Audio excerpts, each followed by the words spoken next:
Hello, welcome to Gardener's World. Now this week we are coming from two Royal Horticultural Society gardens at Wisley and Harlow, Carr.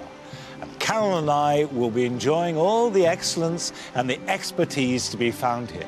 In fact, we'll be tapping into that expertise to directly answer some of the questions that you have sent to us.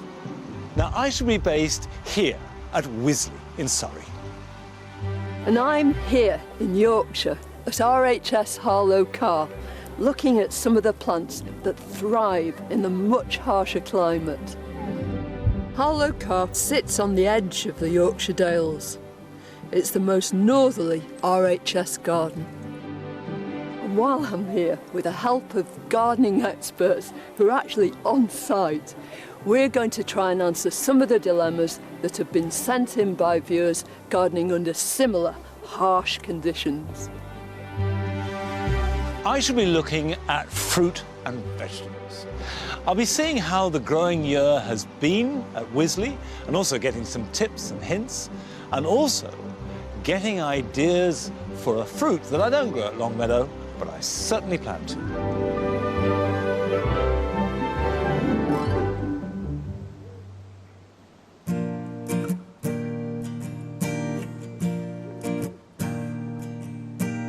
Wisley's plant collection is one of the largest in the world and is made up of 172 acres of gardens, with half an acre devoted to growing vegetables.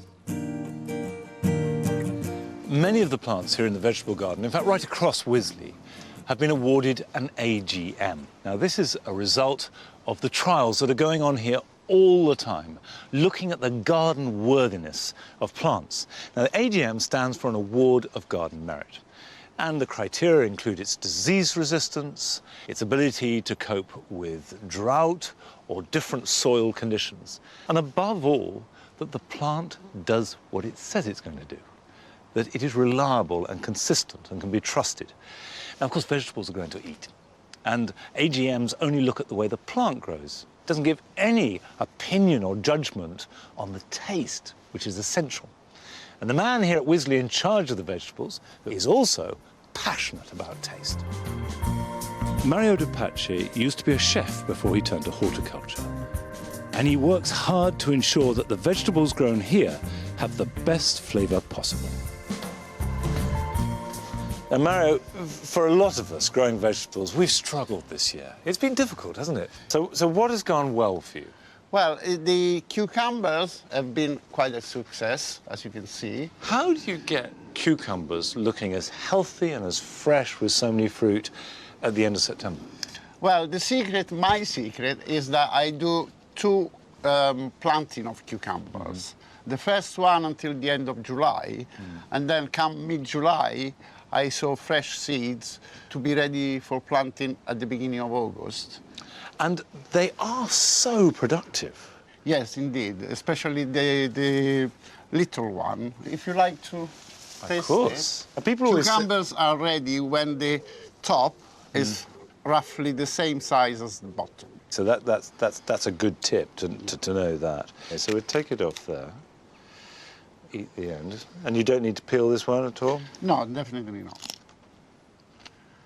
And that's delicious. And you can see that, you see the seeds. They haven't formed at all.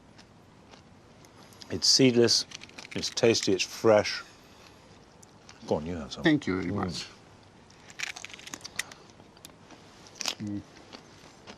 It's fabulous, isn't it? That's the taste of something. Ideal for lunch. They're growing in grow bags. Do you have to water them a lot, feed them a lot? Yes, that's the secret of growing good cucumbers. Keep up with the watering. Yeah. And feeding as well is very important. How often do you feed? I feed them with high nitrogen fertilizer almost on a daily basis. Really? Yes.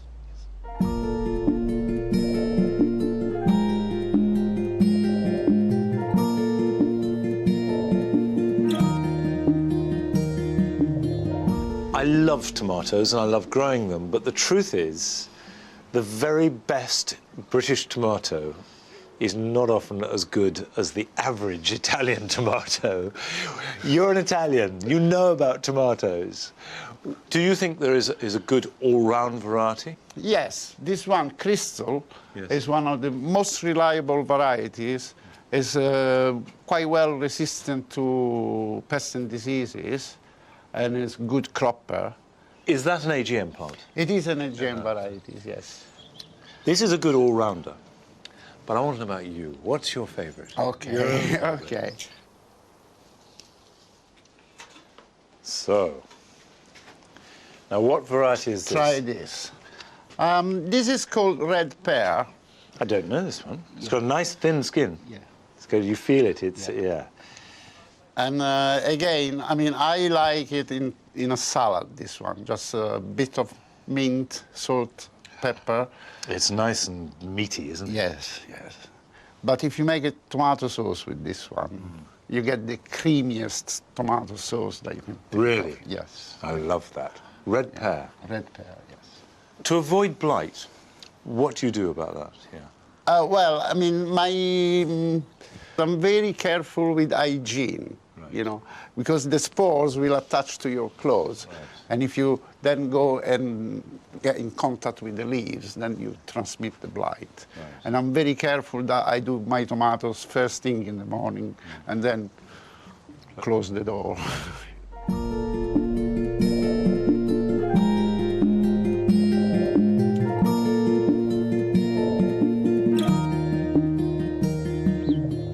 Now, tomatoes, same family. You've got potatoes. You cut all the haulms off. Yes.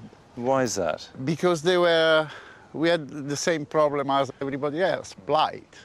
They were affected by blight, so in order to do a damage limitation exercise, I cut off the tops as soon as I spotted the blight, so that the blight didn't have the time to go down the stem and affect the tubers. Now, this is a variety called Mayan Gold. Yes, yes. This is one of my favorite varieties. In my opinion, is the best one for chips. For chips? For chips, yeah. Oh, it's not hard to... I've got a nice gold colour there.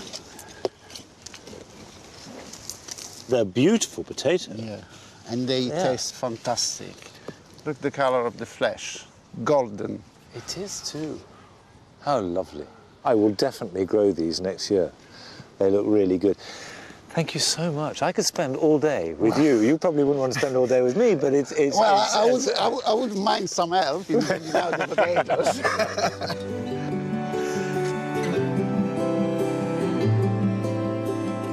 Of course, it's not just vegetables that get trialled here. A lot of our familiar border plants go through the same process and receive the AGM. Now, Carol is up at Harlow Carr, and she's doing what she's been doing all year, looking at plants growing in the world and seeing how Harlow Carr incorporates them into their overall planting schemes.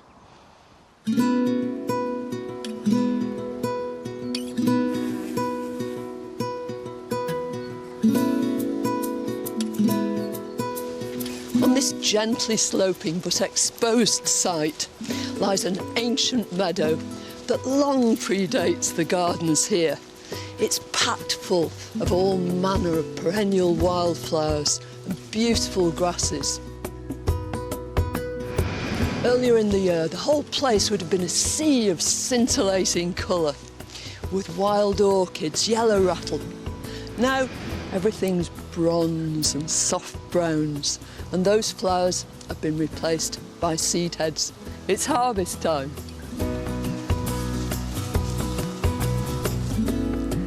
The closer you look, the more you see. There's such an amazing diversity of beautiful seed heads in here. This is yellow rattle, so called because its seeds really do rattle around in those dry, papery sheaths. Its roots feed on the roots of grasses, and that means that it's a very important constituent in hay meadows and wildflower plantings, because it actually suppresses the growth of those grasses, enabling wildflowers to really thrive and flourish. So too, things like this centurion, this knapweed, really tough as old boots. It'll grow absolutely anywhere. And up here in North Yorkshire, that really is an issue. Suzanne and Lance Cunningham have been in touch with us. They garden at Darwin in Lancashire, on the edge of the Pennines. You don't get much more exposed than that. We live on top of a hill. We're about 880 foot above sea level, and some of the plants, it really affects them badly. Our garden dilemma is that we tend to buy a lot of plants, put them in the front. They seem to last for about one season and then they die. The problem at the moment is we have ornamental grasses that just don't seem to want to grow. They were a green-blue colour and now they've turned out to be a grey colour and they just look dead. They just seem to start off really healthy, then they start to deteriorate, they start to shrink, they start to get brittle and horrible, and they just end up like this, where clumps of the stuff comes out and just don't know what to do. We tried all sorts of feed and spoke to different people and it just doesn't seem to help at all.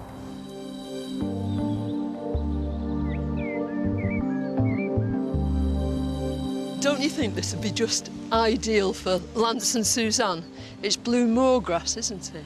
Yes, I think it's absolutely lovely. It's beautifully erect, it's got a lovely purple tinge. And it lives on moors, so Yeah. it'd be ideal in Darwin, wouldn't it? Yeah. I mean, that festuca made a good wig, but... No, we have real problems with the festuca and we've kind of given up Yeah. on growing that because it just doesn't like the conditions here. Yeah. We're far too exposed and we're quite wet here too, so no, this is absolutely perfect for what they want. Right plant, right place, yeah. Yeah. That Molinia provides so much texture and structure, doesn't it? But they could do with colour too. How about that? It's amazing, isn't it? It actually looks like it's on fire. Yeah. Crocosmas are unbeatable at this time of year, aren't they? Just wonderful. And that orange one just looks so brilliant. That's ordinary Montbretia, isn't it? Coming through this blue geranium. Which one is it? It's Roseanne, Yeah. Gerwort, but it's an amazing blue, isn't it? Yeah. And it'd be perfect in that sort of place too, because it scrambles, doesn't it? Could all come down the front of the wall. Yeah, and it's working its way through the Crocosmia, Montbretia, and which is really delivering on colour, particularly in this environment, in challenging conditions. Yeah. You know, you probably wouldn't find it anywhere else on a plant at this time of year. I think there are a few ideas there, don't you, for I hope Lance so. and Suzanne. But I'll tell you what, they couldn't do better than risking coming over the border and taking a look for themselves. Well, they'd be more than welcome here anytime. Yeah.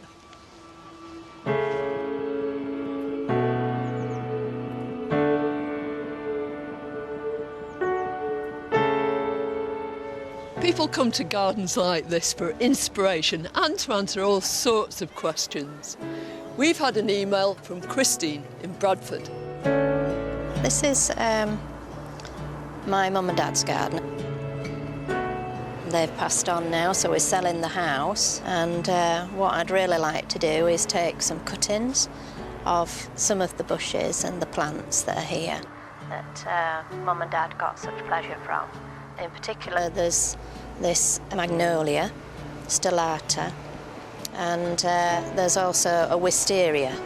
I'd really like to know how to take cuttings, the best way to plant them up so that I can recreate some of the sites that mum and dad used to see in their garden.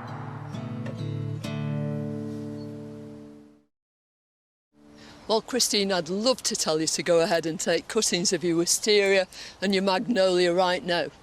But A, it's very, very late in the year to try cuttings of those two. And B, they're both really difficult subjects to root. But there is one method you can use, layering. And the trouble is it takes quite a lot of time for these layers to put on roots, so you'll have to have the cooperation of whoever is moving into the house. So here on this little Magnolia stellata, I've got a suitable branch. It's one that is nearly touching the ground and which is quite flexible. I'm going to slit the stem just a few inches along its length, and I'm going to keep that open by taking a little piece of twig. So that will always keep that cambium layer exposed, and that's the layer where those new roots are going to be formed. And then I can make a little trench down here. In the bottom of it, I want to put some grit just right the way down through there.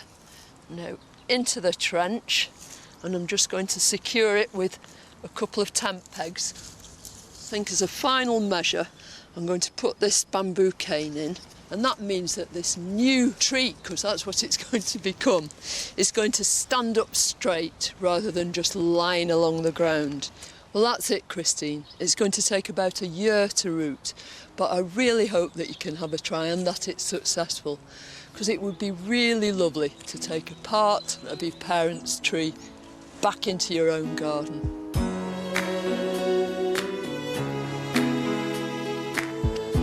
Well, there's no question that if you want to get into the rhythms of a garden, patience is a virtue. Mind you, that doesn't stop us trying things out, even if they don't always work. However, most of us are quite limited with what we can do by the size of our gardens or our facilities. Whereas here at Wisley, of course, they can try almost anything. And by coming here, we get the benefits of their experiments. I've always wanted to grow vines at Longmeadow, and here at Wisley they have a wonderful collection of dessert grapes grown indoors. Rebecca Bevan is responsible for their cultivation and maintenance and has agreed to show me around. They're beautiful. Aren't they just? And in their prime. Absolutely heavenly. Now, this sounds a very simple question, but I've never been really clear the difference between a dessert grape and a wine grape. OK, well, there are lots of grapes that are dual purpose. Right. But these dessert grapes have been especially selected for their quality for eating. So they've got thin skins, really good flavour, they reach a big size, whereas wine grapes are often higher in acidity, very thick-skinned, quite small. You've only got one row against the window, whereas outside you would fit 2 more rows here. We want the maximum amount of space to train the rod over the roof with a big space in the middle because good air circulation is really important. Grapes under glass can get a bit prone to powdery mildew, and so that's all about opening up the vents, getting the air circulating through. I've seen grapes planted outside. Yeah. Is that a viable thing to do, to train them outside, to plant them outside and then train them inside? Yeah, absolutely. In fact, that has lots of advantages because by being planted outside, it's getting all the rainfall, it's getting endless root space. But the important thing is that the rod inside is getting all the sun and the protection to bring it into growth early and get the grapes to ripen. And what sort of age are these plants? These have been in about 6 or 7 years. And what about the soil? Is it just standard soil, or have you carefully sorted it out? This is our normal greenhouse border soil, so we have quite a light, sandy, free-draining soil. We've improved it a lot. And what we actually do every winter is scrape off the straw and also the layer of mulch and expose that. And that way we're getting rid of all the red spider mite and any bits of pest and disease that might be around. We then put a fresh layer of mulch down over the top of the roots. Now, the fruit are exceptionally big and uniform. That's not accidental, is it? It's not, no. When the bunches are forming, we actually remove 50% of the grapes. So we go through thinning out the bunch so that there's space for them to develop. This is a bunch where we didn't do that, and you can see some of the grapes are really small and they're packed in, and that can lead to fungal problems. Now, you can't tantalise me with this fruit dangling inches from my mouth without offering me one to taste. OK. So which one do you recommend? This one is Muscat of Alexandria, which is obviously a Muscat grape, said to be one of the best flavoured grapes. Now, this is a vine that really needs a decent amount of sun. I thought we were going to lose the whole lot. I'll drop it. Can I take one? How lovely to hold a bunch like that. Oh. Heaven. Really heavenly. I mean, it really is worth going to the trouble just to have that. Absolutely. It's special. It's a treat. Now, we've had lots of letters about growing grapes, and I do hope that this has answered some of your queries. And more answers now from Carol at Harlow Carr. Up here at Harlow Carr, I'm trying, with the help of the RHS experts, to answer some gardening queries sent to us from people who garden in a similar climate.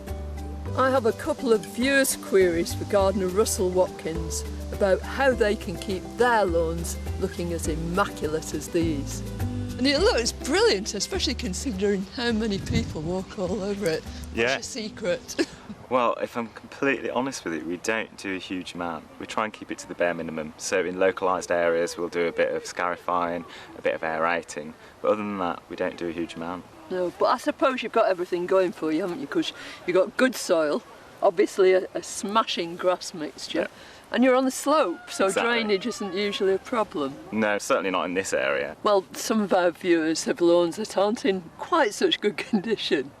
Jason from Blackburn has written to us and told us that he's got worm casts on his lawn and he doesn't like it. Actually, it's a really good sign of a healthy lawn.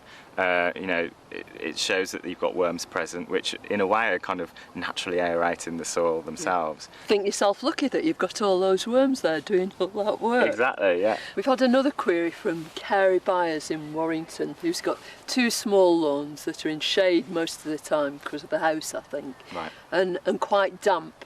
And she's having huge problems with liverwort. It's sort of taken the place over and she's at her wit's end. Okay, well that is absolutely the perfect conditions that liverworts like to grow in. If it's become such a huge problem, it might be worth starting again with a new lawn and then keeping up with a real good maintenance regime, but also really sorting out the drainage, because that's probably key to the problem, really. She could think about introducing paved areas, couldn't she? Absolutely. And grow some of those wonderful shade-loving plants that would just love to live there. So Russ, you look after flower beds and lawns and trees too. And one of our viewers has got a particular problem with a specific tree in their garden. We planted a Robinia frisia pseudo-acacia about 16 years ago, and it matured into a beautiful tree. The leaves are almost luminous, and it was a very nice shape. It was just beautiful to look at in the garden until this problem set in. A couple of years ago, the leaves started to die back, branches started to die also and drop off. Whether it's a disease or it's just something that they do, we're not sure. So we'd be very interested in the correct advice and try and save the tree. Well, I think Jane and Joe have got a bit of a problem there, haven't they? It does look like it. I mean, normally you'd suggest that they just cut off the offending boughs, but it's gone past that stage, hasn't it? I think so. It's looking like it is a fungal problem.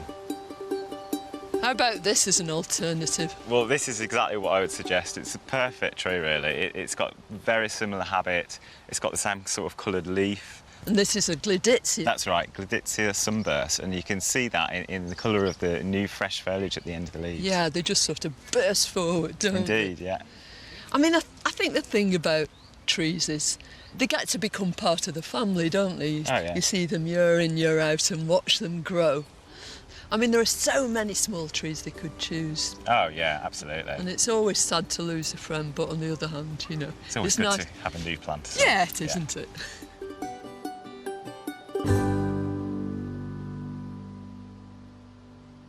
Now, if you've got any questions, please contact us and we'll see what we can do to help. It's very distressing losing a beautiful tree, but at least it is just one plant. But if you find you've got box blight, as I have in my garden, I know lots of you have contacted me to say that you have too, then the possibilities for catastrophe are staring you in the eye. And Peter Smith in Hampshire is facing that problem. I suppose it was about 15 years ago. We visited a lot of formal gardens and I thought I was really inspired by them. So I set out to create a knot garden of my own. But unfortunately, in more recent years, it's been affected by blight. And I have to say, it's pretty distressing to know that actually, in the end, I fear I'm going to lose it.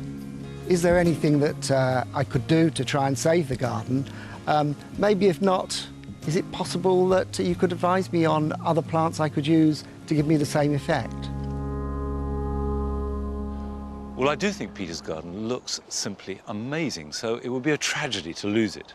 So while I'm here at Wisley, I do want to find out what they're doing about controlling and stopping the spread of blight and what alternatives that they suggest that he might use. Colin Crosby is the curator here at Wisley, and he knows every square inch of the garden. Now, Colin, do you have box blight here at Wisley? We've had box blight in the garden. We've had to remove areas of box hedging and dispose of it. We've had it. We don't have it at the present moment. And if you have it, I mean, you say you removed it and disposed of it, is it controllable? Can you contain its spread? There is nothing that's available for the gardener at home that can treat box blight. So if you've got it, what we recommend is to lift it, remove it, dispose of it. If you've got a mature plant and you've got a little bit that's coming out, then cut that bit of branch out, clear up the leaves that are on the ground, and if you can, re-soil it. But it's a long-term job to keep doing that. Now that does seem to be a disaster. Particularly if you have someone like Peter in Ayr in Hampshire, who his whole garden really was based around a beautiful knot he had made. Is there anything else that we can use? There's a lot of wonderful alternatives. My favourite is the Japanese holly, Ilex crenata, very similar in appearance to box, small leaves and can be trimmed. And my other one that I would go for is yew hedging, you know, Taxus baccata, the common yew, an evergreen hedge that can be trimmed, absolutely wonderful. So what you're saying is this is a disaster, but maybe it's an opportunity. There are many opportunities, and it's a case of experimenting, because there are other plants too. You could use berberis, some of the small berberis, or euonymus. So yeah, experiment and have fun, and don't be put off.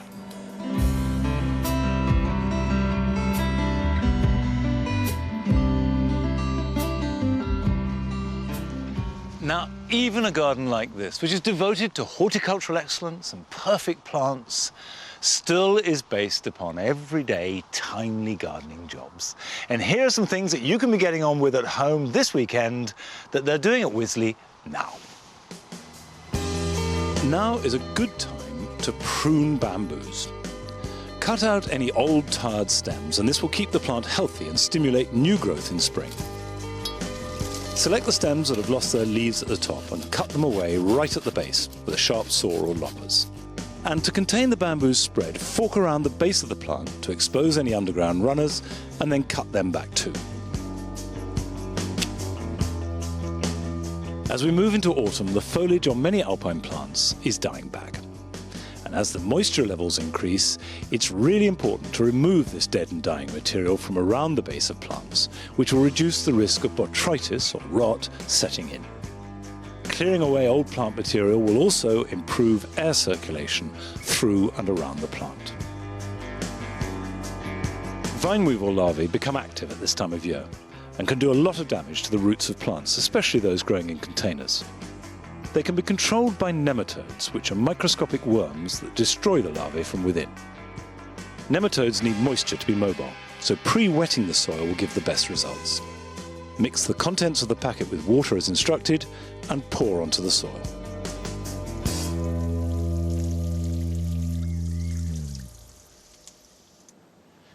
Of course, it's always good to get tips and techniques from the experts. You also come to Wisley or any of the RHS gardens for inspiration too. And I love the long mixed borders, which are staggering in their scale, but also the details. There's always something you're going to find at any time of year that you can take back home. Bye-bye.